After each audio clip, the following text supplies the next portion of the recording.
Hello everyone, আসসালামু আলাইকুম। আশা করি যে যেখানে আছেন সকলেই ভালো আছেন। ভিভো আমাদের মাঝে এবার তাদের কম দামে একটি ভালো ফোন লঞ্চ করতে যাচ্ছে। এই ফোনটি হলো ভিভো Y35। এই ফোনটির দাম কম হতে যাচ্ছে, কিন্তু এই ফোনটিতে স্পেসিফিকেশন মোটামুটি ভালোই দেওয়া হচ্ছে। তাই এই ফোনটি নিয়ে আজকের এই ভিডিওতে ফুল ডিটেলস আলোচনা করব। এই ফোনটি কী কী স্পেসিফিকেশন দিয়ে আমাদের মাঝে ভিভো নিয়ে আসতে যাচ্ছে এবং এই ফোনটি কত দামে বাংলাদেশ এবং ইন্ডিয়ার মার্কেটে অফিসিয়ালভাবে লঞ্চ হবে। আর এই ফোনটি গ্লোবালি কিন্তু অলরেডি লঞ্চ হয়ে গেছে, তবে এই ফোনটি এখনও বাংলাদেশ এবং ইন্ডিয়ার মার্কেটে লঞ্চ হয়নি।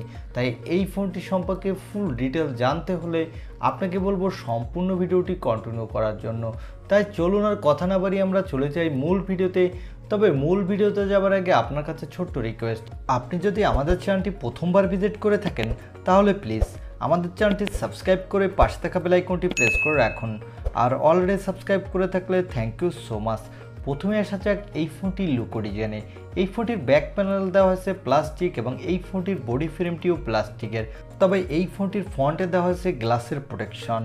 আর এই ফোনটির নিচের দিকে দেওয়া হয়েছে ইউএসবি টাইপ সি এবং স্পিকার, সাথে দেওয়া হচ্ছে একটি 3.5 মিলিমিটার হেডফোন জ্যাক। সো এই ফোনটির লুক ডিজাইন আমার কাছে কিন্তু লোয়ার বাজেটের ফোন হিসেবে ঠিকঠাক আছে বলে মনে হয়েছে। আপনাদের কাছে কেমন লেগেছে তা কমেন্ট করে জানিয়ে দিতে পারেন। এবার আসা যাক এই ফোনটির ডিসপ্লেতে।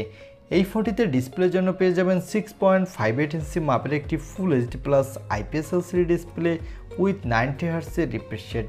তবে দুঃখের বিষয় হলো এই ডিসপ্লেটি হলো একটি water drop notch cutting display. তবে এই ডিসপ্লেটি যদি একটি পাঞ্চল কাটিং ডিসপ্লে হতো তাহলে এই ডিসপ্লেটি দেখতে কিন্তু আরও সুন্দর লাগতো। এবার আসা যাক এই ফোনটির ক্যামেরা সেটআপে। এই ফোনটির ব্যাক সাইডে পেয়ে যাবেন ট্রিপল ক্যামেরা সেটআপ, যার প্রাইমারি লেন্সটি হলো 50 মেগাপিক্সেলের, এর অ্যাপারচার হলো f1.8, সাথে দেওয়া হচ্ছে একটি 2 মেগাপিক্সেলের ম্যাক্রো লেন্স, আর সর্বশেষ পেয়ে যাবেন 2 মেগাপিক্সেলের একটি ডেপথ সেন্সর। এই ফোনটির ব্যাক ক্যামেরা দিয়ে আপনি ফুল এইচডি প্লাস ভিডিও রেকর্ড করতে পারবেন, সাথে বাজেট বিবেচনায় ভালোই ফটোগ্রাফি করতে পারবেন, কারণ আমরা সবসময় দেখে থাকি যে ভিভোর ফোনের ফটোগ্রাফি কিন্তু বেটার হয়ে থাকে। আর এখানে পেয়ে যাবেন 16 মেগাপিক্সেলের একটি সেলফি ক্যামেরা। এই ক্যামেরাটি দিয়েও আপনি ফুল এইচডি প্লাস ভিডিও রেকর্ড করতে পারবেন, সাথে ভালোই সেলফি তুলতে পারবেন। এই ফোনটির পাওয়ারের কথা বলতে গেলে এখানে দেওয়া হচ্ছে স্ন্যাপড্রাগনের 680 4G প্রসেসরটি। এই প্রসেসরটি একটি 6 ন্যানোমিটার আর্কিটেক্টে বিল্ড এবং এই প্রসেসরটি দিয়ে কিন্তু আপনি PUBG, Free Fire, Call of Duty, Asphalt 9-এর মতো গেমগুলো ভালোই স্মুথলি প্লে করতে পারবেন।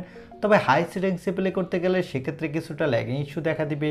আর এই ফোনটি দিয়ে কিন্তু আপনি ভালো মাল্টিটাস্কিং করতে পারবেন। এই ফোনটিতে আউট অফ দ্য বক্স দেওয়া হয়েছে অ্যান্ড্রয়েড 11, এর ব্যাকএন্ডে দেওয়া হয়েছে ফান্টাসোস 12। এই ফোনটিতে সিকিউরিটির জন্য পেয়ে যাবেন সাইড মাউন্টেড ফিঙ্গারপ্রিন্ট সেন্সর, আর এখানে ব্যাটারির জন্য দেওয়া হয়েছে 5000 mAh একটি ব্যাটারি, সাথে দেওয়া হয়েছে 44 ওয়াটের একটি ফাস্ট চার্জার। কোম্পানি ক্লেম করছে এই চার্জারটি দিয়ে আপনি 34 মিনিটের মধ্যেই 70% চার্জ করে নিতে পারবেন। আর এই ফোনটির ভালো ব্যাপার হলো এখানে দেওয়া হচ্ছে extra dedicated micro SD card slot, যার ফলে আপনি চাইলেই ইচ্ছামতো স্টোরেজ বাড়িয়ে নিতে পারবেন। এবং এই ফোনটিতে দেওয়া হয়েছে 3.5 মিলিমিটার একটি হেডফোন জ্যাক, আর এই হেডফোন জ্যাকটি খুবই কার্যকারী, বিশেষ করে যারা গেমার আছেন।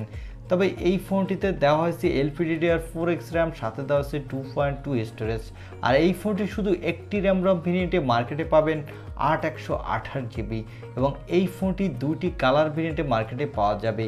এবারে জানিয়ে দেব এই ফোনটি কবে বাংলাদেশ এবং ইন্ডিয়ার মার্কেটে অফিসিয়াল লঞ্চ হতে যাচ্ছে, আর এই ফোনটির বাংলাদেশ এবং ইন্ডিয়ার মার্কেটে কত দামে লঞ্চ হতে পারে।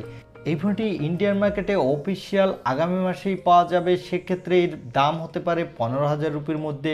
আর এই ফোনটিও বাংলাদেশের মার্কেটে আগামী মাসের শেষের দিকে অফিসিয়ালভাবে পাওয়ার জোর সম্ভাবনা রয়েছে, সেক্ষেত্রে এর দাম হতে পারে 20,000 টাকার মধ্যে। যদি এই ফোনটি বাংলাদেশের মার্কেটে 20,000 টাকার মধ্যে লঞ্চ হয় তাহলে আমি বলবো একটি ভালো ডিল, কেননা আমরা ইদানিং দেখছি যে বাংলাদেশের মার্কেটে প্রতিটি ফোন কোম্পানি তাদের ফোনের দাম অনেক বেশি বাড়িয়ে দিয়েছে। সেই হিসাবে এই ফোনটি 20,000 টাকা বাজেটে মোটামুটি ভালোই ভ্যালু ফর মানি প্রোভাইড করবে আপনাকে। এই ছিল আজকের ভিডিও। আই হোপ ভিডিওটি আপনার ভালো লেগেছে, আর ভিডিওটি যদি ভালোই লেগে থাকে তাহলে অবশ্যই একটি লাইক দিয়ে আমাদের চ্যানেলটি সাবস্ক্রাইব করে পাশে থাকা বেল আইকনটি প্রেস করে রাখুন। দেখা হবে অন্য কোনো ভিডিওতে। আজকের মতো আল্লাহ হাফেজ।